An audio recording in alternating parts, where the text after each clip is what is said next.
Dinas Pemberdayaan Perempuan dan Perlindungan Anak buka kegiatan pertemuan gelar kasus kekerasan terhadap perempuan dan anak. Adanya peraturan daerah yang ditindaklanjuti peraturan desa terkait perlindungan perempuan dan anak harus terus disosialisasikan sebagai upaya melindungi perempuan dan anak di daerah. Masalah kekerasan seksual terhadap perempuan dan anak di Kabupaten Lombok Timur cukup menyita perhatian pemerintah, di mana antara tahun 2023 dengan tahun 2024 kasus ini dikatakan meningkat. Pemerintah daerah melalui Dinas Pemberdayaan Perempuan dan Anak juga terus membangun koordinasi dengan berbagai pihak meminimalisir kasus dimaksud. Dalam pertemuan gelar kasus, penanganan kasus kekerasan seksual terhadap anak dan perempuan di Lombok Timur, Kepala Dinas P3KB Haji Ahmad menyampaikan, kegiatan ini dimaksudkan sebagai bahan monitoring dan evaluasi atas persoalan kasus kekerasan seksual di daerah. Adanya peraturan daerah tentang perlindungan anak dan perempuan yang juga sudah ditindaklanjuti pemerintah desa dengan Perdes, fokus pada pencegahan. Regulasi ini juga terus disosialisasikan agar masyarakat memiliki pemahaman yang sama bagaimana kasus-kasus di daerah dapat ditekan. Kekerasan dalam rumah tangga, pernikahan anak, dan pelecehan seksual menjadi 3 kasus dengan angka masih pada posisi puncak dibanding kasus-kasus lainnya.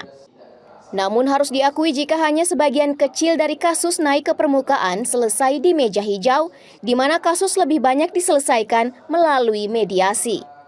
Dinas P3KB sendiri mencatat hingga akhir November, kasus kekerasan terhadap perempuan terjadi sebanyak 62 kasus. Sementara untuk kekerasan terhadap anak sebanyak 41 kasus. Kita coba untuk mengundang dari semua elemen. Dalam rangka kita gelar kasus, karena kasus selama ini selalu permasalahan-permasalahan ada berpendapat bahwa itu tidak dituntaskan, bahwa itu ada hanya formalitas. Tapi hari ini kita hadirkan Bu Kanit P3 Polres, bahwa dialah yang lebih tahu, lebih paham, sehingga kalau kita lihat dari kasus kejadian-kejadian sudah ada, tidak ada sesungguhnya kasus itu tutup sampai di situ. Kalau memang itu betul-betul diproses dan ada bukti-bukti, ya. Tetapi yang barangkali tidak hanya seperti itu.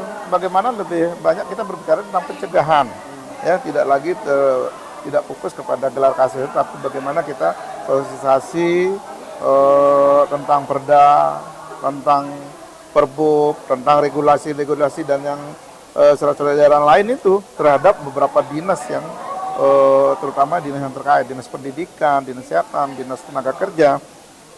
Kemudian dengan beberapa LMDO. Untuk meningkatkan partisipasi masyarakat, Dinas P3KB melalui setiap pertemuan terus memberikan edukasi bagaimana SDM yang ada di bawah DP3KB memiliki pemahaman yang sama dalam mencegah kasus kekerasan terhadap perempuan dan juga kasus kekerasan terhadap anak di Lombok Timur. Tim Liputan Selaparang TV melaporkan.